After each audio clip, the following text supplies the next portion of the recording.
जय हिंद। आप देख रहे हैं वाइव जो यूट्यूब चैनल को। आज की वीडियो में हम लोग पढ़ने जा रहे हैं मिलिट्रिज्म इन जापान। आपका नेक्स्ट टॉपिक है लुसेंट जीके का।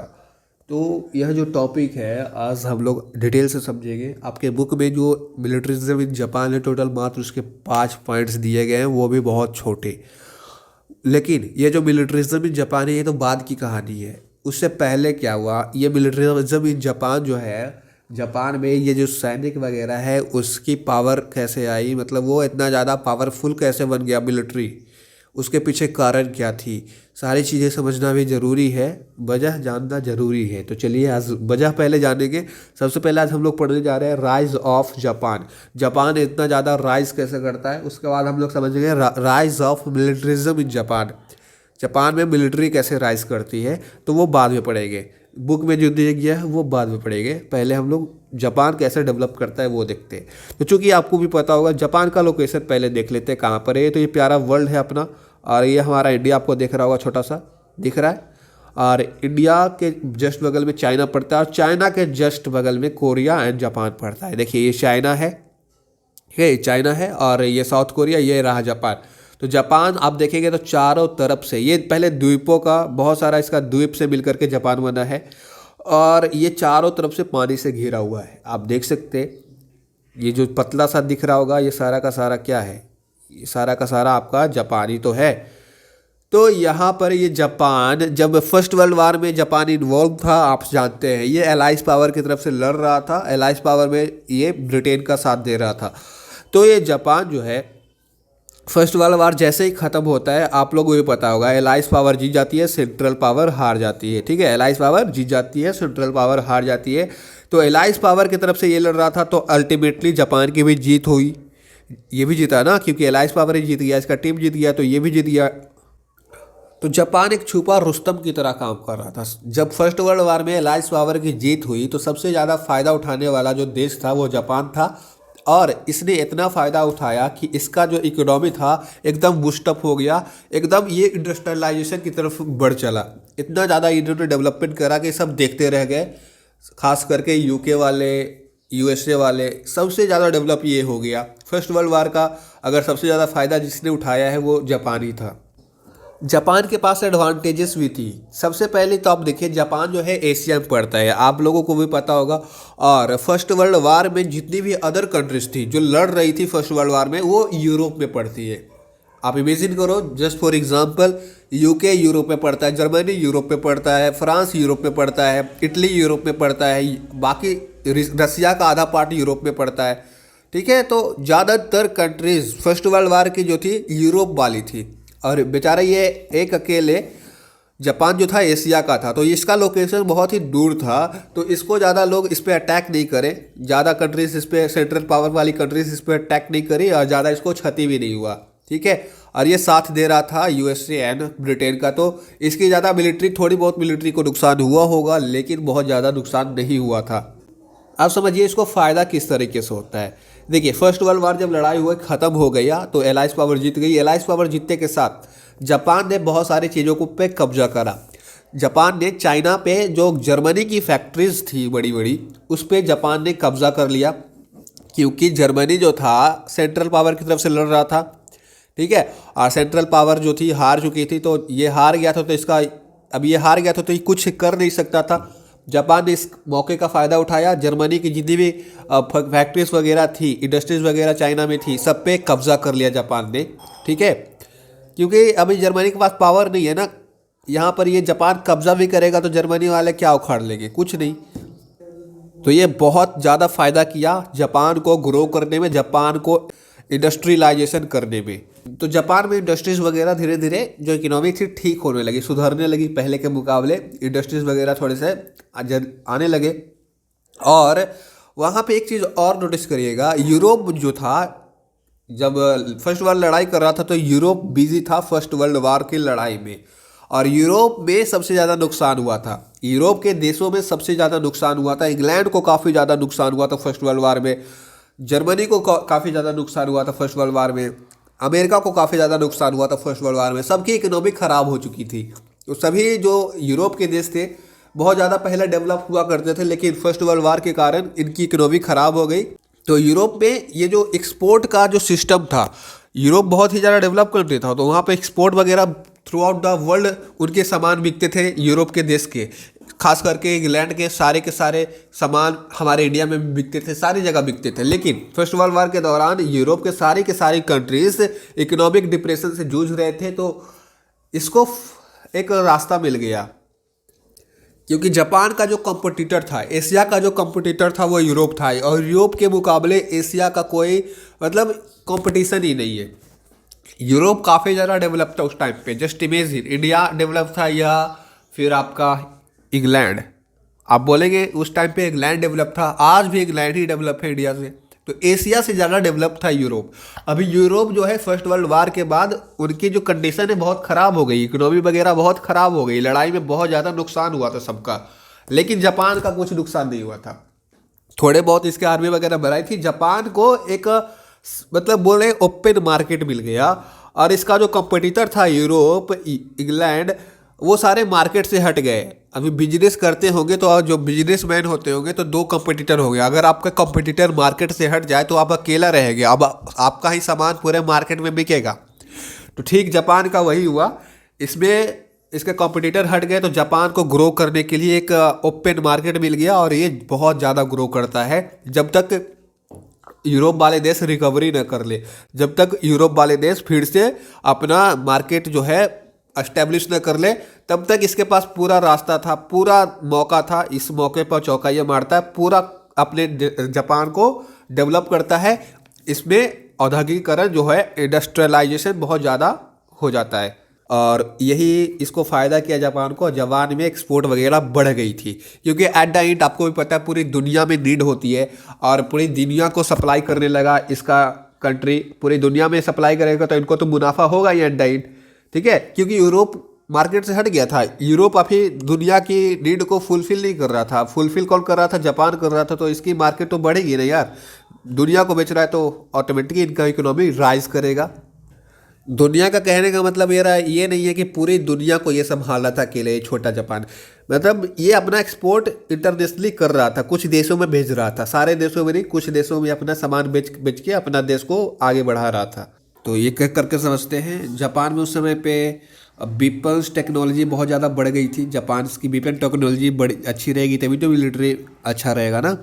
वेपन्स टेक्नोलॉजी बढ़ चुकी थी, जापान के इंडस्ट्रीज़ वगैरह बहुत बढ़ चुके थे। जापान में गवर्नमेंट जो इंस्टीट्यूशन है, सरकारी स्कूलें, सरकारी अस्पतालें, ये सभी गवर्नमेंट इंस्टीट्यूशन बढ़ चुकी थी। इंफ्रास्ट्रक्चर में जापान ने काफ़ी ज़्यादा ग्रो करा था फर्स्ट वर्ल्ड वार के बाद, और एजुकेशन पे बहुत ज़्यादा काम करा था जापान ने फर्स्ट वर्ल्ड वार के बाद। तो इस तरह की डेवलपमेंट थी। लेकिन ये फिर आगे चल के जापान जो है मनबड़ बन जाता है। मनबड़ कहने का मतलब होता है हद से ज़्यादा उछलना, हद से ज़्यादा कॉन्फिडेंस आ जाना, over confidence. Rise of Japan ज़्यादा दिन तक नहीं चलता है। यूरोप वापस फिर रिकवरी कर लेता है, फिर से यूरोप अपना मार्केट स्टैब्लिश कर लेता है। अब यूरोप के सामने इसकी क्या औकात, फिर से यूरोप डेवलप हो जाता है, फिर जापान का औकात नीचा रह जाता है यूरोप के मुकाबले। तो इसका मार्केट फिर धीरे धीरे डिक्लाइन करने लगता है, धीरे धीरे मंदी में जाने लगता है, धीरे धीरे इसका मार्केट ख़त्म होते जाता है। तो ये 1921 में इंग्लैंड वगैरह रिकवरी करके फिर से अपने मार्केट में आ जाते हैं, तो जापान को बहुत बड़ा झटका लगता है।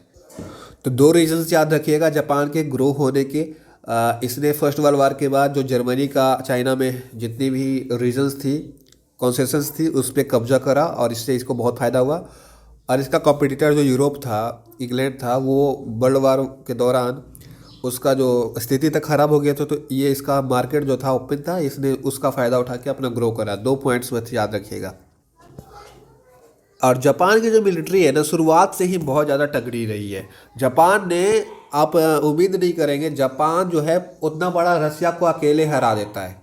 इतनी बड़ी मिलिट्री इसकी, शुरुआत से मिलिट्री में जापान आगे रहा है। जापान ने टोटल 2 लड़ाइयाँ लड़ी थी फर्स्ट वर्ल्ड वार के पहले। 1894 से 1895 में इसने चाइना को ढो डाला। इसके बगल वाला जो चाइना है, ठीक है, ये वाला, इसको ढो डाला और ये लड़ाई जीत गया। सोच सकते हैं, चाइना भी जापान से बहुत बड़ा है, लेकिन चाइना हार जाता है जापान से। फिर दूसरा लड़ाई लड़ता है ये 1904 से लेकर के 1905 तक, ठीक है। मतलब 1 साल लड़ाई चलता है और इसमें फिर ये क्या करता है, रसिया को जाके ढो डालता है। रसिया भी इससे बहुत ज़्यादा बड़ा होगा, मंगोलिया के ठीक ऊपर रसिया पड़ता है, आपका देख सकते हैं ये। तो ये जो रसिया है इसको जाके ढो डालता है और दूसरा लड़ाई भी जीत जाता है। तो मिलिट्री में पहले ही से ही ये आगे रहता है जापान। फिर इसी तरीके से 1921 से इसका डिक्लाइन होना शुरू हो जाता है। इसने जितनी भी फ़ायदा इंडस्ट्रीज़ वगैरह बनानी थी वो कर लेता है। तो फिर धीरे धीरे इकोनॉमी प्रॉब्लम स्टार्ट हो जाती है और वहाँ पे फिर गवर्नमेंट वगैरह जो है कमज़ोर हो जाती है। वहाँ पे जो इम्परर उस टाइम के थे, माजी नाम था उनका, वो कमज़ोर हो जाते हैं और धीरे धीरे धीरे देखा जाता है पूरे जापान में क्या होता है, मिलिट्री का शासन धीरे धीरे धीरे बढ़ते जाता है। क्योंकि अभी जो राजा वगैरह हैं, इम्परर वगैरह हैं, वो धीरे धीरे धीरे इनका डाउनफॉल होने लगता है और ये देश को संभाल नहीं पाते हैं। ठीक है, जापान की बहुत बड़ी खराबी थी कि इसने इतना ज़्यादा डेवलप कर लिया था, इतना ज़्यादा डेवलप कर लिया था। इसके बहुत सारे पहले सपोर्ट थी, इसके साथ इसने ब्रिटिश के साथ अलाइंस साइन कर रखी थी, मतलब यूके के साथ इसकी मिलिट्री अलाइंस साइन हुई थी। तो यूके इसको लड़ाई वगैरह मदद करता था। लेकिन जैसे ही जापान ने ग्रो करा ना, ये ब्रिटेन हो गया, यूएसए हो गया और अलायंस की जितनी भी कंट्रीज़ है उसको बोला अब आपकी हमको ज़रूरत नहीं है, आप अपना काम देखिए। जापान अपना काम देख रहा है। जापान अब इतना बड़ा हो चुका है कि अब अकेले ही काफ़ी है। जापान इस तरह का इसका मन बढ़ चुका था, इस तरह का इस ओवर कॉन्फिडेंस था। यही सब इसको डुबा देती है आगे चल के। किसी भी इंसान को ज़्यादा ओवर कॉन्फिडेंस नहीं होना चाहिए, अपने पुराने दिन को नहीं भूलना चाहिए, अपने गरीबी वाले दिन को नहीं भूलना चाहिए। ठीक है, थोड़ा सा ये डेवलप क्या हुआ, इस सबको भूल गया। फिर आगे चल कर के वही होता है, 1920 से 1930 का जो डिकेड होता है इसका ख़राब वाला डिकेड होता है और इसी डिकेड में मिलिट्री जापान में बढ़नी स्टार्ट हो जाती है। मिलिट्री का पावर धीरे धीरे इन्फ्लुएंस बढ़ना स्टार्ट हो जाता है इस डिकेड में। और भी कारण है कि जापान में मिलिट्री आने का। देखिए, जापान में मिलिट्रिज्म इन जापान होने का एक कारण तो ये है कि इसका जापान का मन बढ़ गया था, नो डाउट। ये अपने आप को बोल रहा था हम अकेले ही काफ़ी है, तो मन बढ़ गया था, ओवर कॉन्फिडेंस पहला कारण। वहाँ की जो सरकारें थी वो सक्षम नहीं थी, इनकपेबल थी और चीज़ों को, इकोनॉमिक कंडीशन को संभाल नहीं पा रही थी। वहाँ के जो राजा थे, तो लोगों का दिन पर दिन राजा से जो भरोसा था उठता जा रहा था और मिलिट्री की तरफ जा रहा था, इन्फ्लुएंस हो रहे थे सभी लोग, आम जनता। और वहाँ की जो डेमोक्रेटिक पार्टीज थी जो देश को संभाल रही थी, वो भी जो थी करप्ट हो चुकी थी। क्योंकि एट द एंड देखिए, जापान बहुत ज़्यादा डेवलप कर गया था, जापान में बहुत ज़्यादा पैसा इकट्ठा हो गया था। तो जहाँ ज़्यादा पैसा इकट्ठा होगा, रिश्वतखोरी, करप्शन वगैरह ऑटोमेटिकली बढ़ जाएगा। जापान में ये सारी चीज़ें, क्राइम वगैरह, ये करप्शन सबसे ज़्यादा बढ़ चुका था। करप्शन बढ़ने के कारण लोगों को काफ़ी ज़्यादा निगेटिव इम्पैक्ट डालता है। फिर लोग मिलिट्री की बातें सुनने लगे। ये सभी पॉलिटिकल थिंकिंग एंड ये जो इम्परर वाला था, इन दोनों को छोड़ दिए। बोले तुम लोग जाओ, अब मिलिट्री ही है हमारा सेवियर। ठीक है, मिलिट्री को बहुत ज़्यादा मानते थे जापान वाले लोग, अब मिलिट्री की साथ देते थे और ये सबको छोड़ दिए। और यहाँ की जो राजा और डेमोक्रेसी थी, दोनों आपस में उलझी हुई थी। जो राजा होता था, इम्परर, जो महाराजे होते थे, वो डेमोक्रेसी को पसंद नहीं करते थे। क्योंकि देखिए, कोई भी राजा डेमोक्रेसी को क्यों पसंद कर देगा? डेमोक्रेसी मतलब लोकतंत्र। लोकतंत्र मतलब जो पैसा होता है राजा के पास नहीं होगा। अभी डेमोक्रेसी में पैसा एक रिजर्व बैंक ऑफ इंडिया में, जैसे कि इंडिया डेमोक्रेटिक करती है, तो हम लोग का पैसा सिर्फ नरेंद्र मोदी के पास थोड़ी है, पूरा भारत का पैसा रिजर्व बैंक ऑफ इंडिया में है ना। मोदी के पास नहीं है, मोदी उसका कुछ नहीं कर सकता उतने सारे पैसे का। तो डेमोक्रेटिक कंट्री में एक थी, लेंदी हो जाता है यार, पैसा बट जाता है आम गरीबों में, पैसा जो है स्कीम्स में चला जाता है, किसी एक राजा के पास नहीं होता है। तो राजा लोग डेमोक्रेसी के खिलाफ इसलिए थे क्योंकि उनका पावर की भी कम रहा था और उनके पास जो धन था वो बट जा रहा था पूरे देश में, इधर उधर सेक्टर्स में बढ़ जा रहा था। राजा के पास धन नहीं बच रहा था, तो इसीलिए राजा वहाँ के भी अगेंस्ट थी, डेमोक्रेसी राजा के अगेंस्ट थी। तो दोनों आपस में ऐसे ही अगेंस्ट थे। तो यही सब कारण जो होता है मिलिट्री का आने का कारण होता है। और मिलिट्री फिर से राइज करती है जापान में, और इतना राइज करती है कि आप आगे देखिएगा क्या क्या गुल खिलाती है ये। तो अभी चलते हैं, हम लोग समझते हैं मेन टॉपिक आज का जो है मिलिट्रिज्म इन जापान। जो मिलिट्रिज्म है वो स्टार्ट कैसे होता है? देखिए, उस समय पे इनकी जो मिलिट्री थी अल्ट्रा नेशनलिस्ट थी, बहुत ही ज़्यादा इनमें राष्ट्रवादी थे, इनका राष्ट्रवादी सोच था। और इनका जो मेन गोल था, मेन एम होता है इन एक्सपेंशन, एक्सपेंशन मतलब दूसरे देशों पे कब्जा करना है और अपना देश का विस्तार करना है। ये इनका मेन मोटिव हुआ करता था। तो जापान जो यहाँ के जो आर्मी चीफ थे, उन्होंने जापान ने सबसे पहली बार इसने मंचूरिया पे अटैक मारा। मंचूरिया पे इन्होंने अटैक किया। एक्सपेंशन करना था ना, इनका गोल क्या था? एक्सपेंशन। तो सबसे पहले एक्सपेंशन का शुरुआत कहाँ से करते हैं? मंचूरिया से। और मंचूरिया जो था उस समय चाइना का पार्ट था, ठीक है। मंचूरिया कोई इंडिपेंडेंट कंट्री नहीं था, मंचूरिया चाइना का ही एक कंट्री है। तो उस पर इन्होंने अटैक करा और उसको जीता भी, मंचूरिया को कब्जा में ले लिया अपने। देखिए इनका एक प्रॉपर स्ट्रेटेजी था, पहले से ही इनका मंचूरिया प्लानर था, बहुत पहले से इन्होंने स्ट्रेटेजी बना रखी थी पूरे चाइना पे कब्जा करने के लिए। तो इन्होंने शुरुआत करते हैं मंचूरिया पे, पहले मंचूरिया पे जाते हैं और इन्वेस्टमेंट वगैरह करते हैं, इसको डेवलप करते हैं और बाद में फिर इस पर एक्सपेंशन करते हैं। मंचूरिया काफ़ी ज़्यादा फ़ायदा देता है जापान को। तो यह फ़ोटो के माध्यम से समझिए, जैसा कि मैंने आपको वहाँ पर भी दिखाया, ये जापान रहा और ये रहा मंचूरिया। नाम आपको उटपटांग से लग रहा होगा। अब देखिए चाइनीज़ वाले लोग हैं तो अपने तरीके से इन्होंने नाम रखा है मैनचुकुओ। मुझे तो पढ़ने में भी दिक्कत होती है, आप लोगों को दिक्कत होती है तो बताना। इनका मंचूरिया का ही नाम होता है मैनचुकुओ। तो यहाँ पर देखिए इन्होंने सबसे पहली बार यहाँ पे इन्वेजन करा और इसको कब्जे में लिया। अब इसमें कब्जे में लेने से इसको फ़ायदा क्या हुआ? जापान को काफ़ी ज़्यादा फ़ायदा हुआ। सबसे पहला फ़ायदा देखते हैं। जापान ने मंचूरिया पे कब्जा किया तो एट द एंड आपको भी पता होगा, इस पर कब्जा कर लिया तो सारी चीज़ें मंचूरिया की जो है जापान की हो गई। तो जापान उस समय पे अपने आप में एक डेवलप कंट्री था और इसमें इंडस्ट्रीज़ वगैरह थोड़े बहुत थे, और जो इंडस्ट्रीज़ वगैरह थोड़े बहुत थे वो फिर सारा सारा जापान का हो गया ना। तब जापान इसका भी फ़ायदा उठाने लगा, इसकी इंडस्ट्रीज़ का। और थोड़े बहुत जो इंडस्ट्रीज़ मतलब अनडेवलप्ड है उसको, जैसे कि रेलवे लाइन थोड़ा बहुत इसका ठीक था, लेकिन उसको बहुत बेहतर बनाया अपने जापान ने अपने पैसे लगा करके, और रेलवे लाइंस वगैरह बहुत ज़्यादा बेहतर कर दिया जापान ने। तो थोड़ा बहुत ही ठीक था, ज़्यादा कंडीशन मंचूरिया का ठीक नहीं था, लेकिन थोड़ा बहुत भी ठीक था तो वो भी तो फ़ायदा करेगा ना। तो वो भी फ़ायदा करा। दूसरा फ़ायदा देखिए जापान को, जापान मंचूरिया में बहुत ही ज़्यादा पॉपुलेशन थी। मंचूरिया पॉपुलेटेड कंट्री था, चाइना पूरा पॉपुलेटेड कंट्री है। तो इनका पॉपुलेशन एट द एंड अब इन पे कब्जा हो गया जापान का, तो इनका सारा पॉपुलेशन जापान के लिए काम करेगा और जापान के लिए जो लेबर वगैरह है वो ज़्यादा होने लग गया। और पॉपुलेशन जो है वो काफ़ी ज़्यादा हेल्प करती है किसी भी कंट्री को डेवलप करने में। सबसे बड़ा फ़ायदा जो जापान को मंचूरिया से हुआ वो था इनका रॉ मटेरियल। ये अपने आप में यहाँ पर बहुत बड़े बड़े खनिज, बड़े बड़े नहीं, बहुत ही रिच रॉ मटेरियल्स पाए जाते हैं। बहुत ही तरह की रॉ मटेरियल्स यहाँ पे मिलती है, जो कि किसी भी इंडस्ट्रीज़ को ग्रो करने के लिए सबसे बेसिक नीड होता है रॉ मटेरियल। तो रॉ मटेरियल्स का भंडार था मंचूरिया, और इस सभी का यूज़ करके जापान फिर से अपने देश को इतना ग्रो करता है। तो सबसे बड़ा फ़ायदा रॉ मटेरियल्स इनको। और लास्ट फ़ायदा इनको ये हुआ, अपने आप में ये बहुत ही बड़ा टेरिटरी था, ठीक है, और बहुत बड़ा टेरिटरी था। तो यहाँ पर देखिए जापान के मुकाबले तो इसका दोगुना तिगुना चौगुना है। तो यहाँ पर अभी अपना फैक्ट्रीज, गोदाम, जो भी खोलना चाहे, स्कूल, जो भी जिससे इसको फ़ायदा वो यहाँ पर अब खोल सकता था, इतना बड़ा टेरिटरी इसका हो चुका था।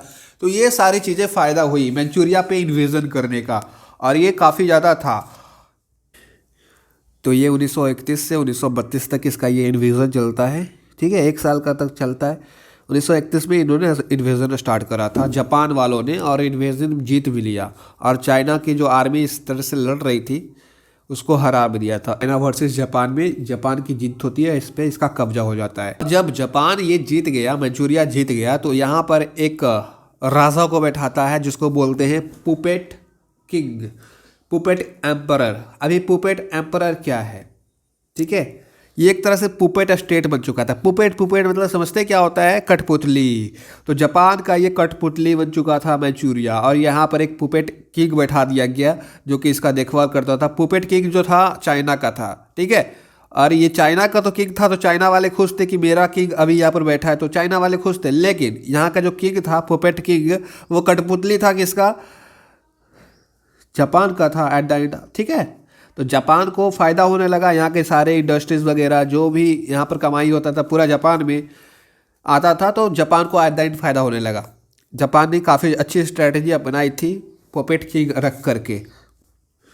और उस पुपेट किंग का अगर नाम पूछा जाए एग्जाम में तो आप बता दीजिएगा पुई है, पुई। अब आपके दिमाग में एक छोटा सा क्वेश्चन आना चाहिए, जापान इतना ज़्यादा एग्रेसर कर रहा था, इतना ज़्यादा एग्रेशन दिखा रहा था, इतना इन्वेजन कर रहा था, रसिया को ढो डाला, चाइना को ढो डाला, और साथ ही साथ फिर इसको कब्जा कर दिया, तो क्या इसको जो इंटरनेशनल पावर्स थी उस समय पे लीग ऑफ नेशन बन चुकी थी, क्योंकि आपको भी पता है league of nation first world war के जस्ट बाद बनी थी, तो वो एक इंटरनेशनल ऑर्गेनाइजेशन थी। इंटरनेशनल ऑर्गेनाइजेशन का काम क्या होता है, देश में शांति बनाकर रखना, जो भी देश ज़्यादा उछल कूद रहा है उसको शांत करना। तो ये ज़्यादा उछल रहा था जापान, तो लीग ऑफ नेशन का कर्तव्य था कि इसको कंट्रोल करे, तो क्या कोई इसको कंट्रोल करने वाला नहीं था, तो सही मायने में इसको कोई कंट्रोल करना चाहता ही नहीं था, कंट्रोल करने वाला भी नहीं था। इसको खुला साड़ की तरह छोड़ दिया सभी, और ये खुला साड़ की तरह किसी को भी जाके लूटपाट मचा दिया जापान वाला। क्योंकि देखिए इनका जो सबसे पहले जापान को उस समय का जो डेवलप कंट्री था इंग्लैंड इसका विरोध कर सकता था, अमेरिका कर सकता था, किसी ने नहीं किया, क्योंकि उन लोगों का कंडीशन ऑलरेडी ख़राब था, तो इसका विरोध करेगा क्या। और ये लोग साथ दे रहे थे, उनको फ़ायदा था, इंग्लैंड और जितने भी कंट्रीज उधर की थी यूरोप की, उनको फ़ायदा दिख रहा था जापान से, इसीलिए जापान के साथ थे, जापान का विरोध नहीं कर रहे थे। और कह सकते हैं उस समय जो जापान था, जापान पे डिपेंडेंट थी यूरोप की कंट्रीज़, क्योंकि उन लोगों की इकोनॉमी ख़राब थी ना। यही सब कारण, छोटे मोटे कारण हैं जो कि इनका कोई अपोज नहीं किया, ये जो कर रहे हैं इनको करने दिया गया।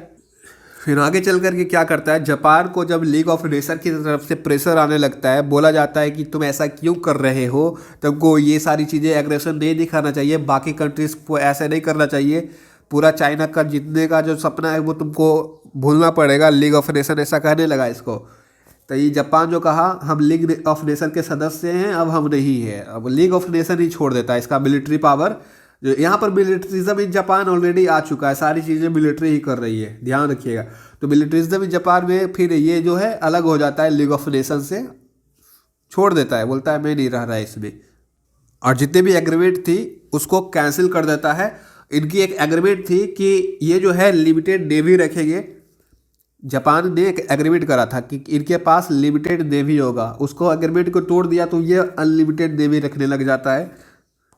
और इनका साथ दो कंट्री बखूबी देते हैं, जो शुरुआत में मैंने पिक्चर आपको दिखाई थी, शायद नहीं दिखाई थी, लेकिन देखिए इस पिक्चर को देखिए आप, ये जो पिक्चर है ना, ये रहा जापान वाला, और ये था मुसलिनी, और ये है छोटे मूछ वाले चाचा हिटलर। तो इसका साथ ये दोनों लोग दे रहे थे, ये दोनों तीनों का विचारधारा सेम था, तीनों मिलिट्री को मतलब अव्वल दर्जे का मानते थे, और मिलिट्रिज्म पे ये लोग विश्वास करते थे, तीनों एक साथ थे। आप तीनों का पिक्चर से समझ रहे होंगे, और तीनों में एक ट्राईपार्टाइट अलायंस थी, मतलब तीनों एक ट्राईपार्टाइट अलायंस से जुड़े हुए थे।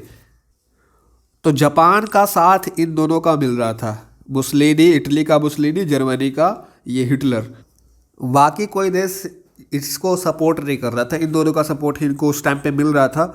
ठीक है, आगे चल करके फिर क्या होता है, ये सारी चीज़ें मिलिट्री वगैरह आनी शुरू हो जाती है, और एकदम पूरे जापान पे मिलिट्री हावी हो जाता है। अब जो चलता है पूरा नीति, पूरा, अब कोई राजा नहीं, कोई डेमोक्रेसी नहीं, सभी को सभी। सबसे पहले तो ये लोग मिलिट्री वाला डेमोक्रेसी को ही ख़त्म करते हैं। जब तक डेमोक्रेसी रहेगा मिलिट्री वालों को आज़ादी नहीं रहेगी, वो काम जो करेंगे डेमोक्रेसी के अंतर्गत करेंगे। तो डेमोक्रेसी को ख़त्म कर देंगे तो अभी अपने मन मर्जी तरीके से देश को चला सकते हैं मिलिट्री वाले। तो इन्होंने डेमोक्रेसी को सबसे पहले हटाया, और डेमोक्रेसी को ना ट्रेडिशनल वैल्यूज से रिप्लेस कर दिया। मतलब डेमोक्रेसी को हटा करके ट्रेडिशनल जो वैल्यूज थी उसको ले आया। और ट्रेडिशनल मतलब होता है अपना पुरानी चीज़ें, ट्रेडिशनल समझते हैं ना, आप लोग भी ट्रेडिशनल ड्रेसेस पहनते होंगे। तो ट्रेडिशनल मतलब होता है पुरानी नीतियाँ, जो जापान पहले किया करता था, मिलिट्री उसी के बेसिस पे पूरा देश चलाता था। एंशिएंट वॉरियर्स के जो सिद्धांत थी, जो पुराने बड़े बड़े वॉरियर्स, जैसे कि इंडिया में चंद्रगुप्त मौर्य, अभी इंडिया से डेमोक्रेसी हटा करके कि चंद्रगुप्त मौर्य का सिद्धांत या फिर अशोक का, अकबर का सिद्धांत अपना ले तो कैसा हो जाएगा आपका इंडिया। जस्ट इमेजिन करके देखिएगा एक बार। तो डेमोक्रेसी हटा करके पुराने सिद्धांतों, जो पहले लड़ाइयाँ हुई थी, बहुत बड़े बड़े इंपरर लड़ाई लड़ा करते थे, उसके सिद्धांत पे ये आ जाता है और अपने आप को बहुत बड़ा इंपरर समझने लगता है, जो मिलिट्री का हेड होता है। फिर आगे चल के 1937 में एक और लड़ाई होती है, चाइनो जापानीज बार मतलब चाइना से लड़ाई होती है। इसमें भी जापान को ही सफलता मिलती है, क्योंकि 1937 में जो चाइना था वो सिविल वार में इन्वॉल्व था, मतलब घरेलू आंतरिक लड़ाई चल रही थी इनकी, KMT वर्सेस CCP। ये आप जब चाइनीज रेवोल्यूशन पढ़ेंगे, चाइना का जो क्रांति है उसमें पढ़ा होगा KMT CCP।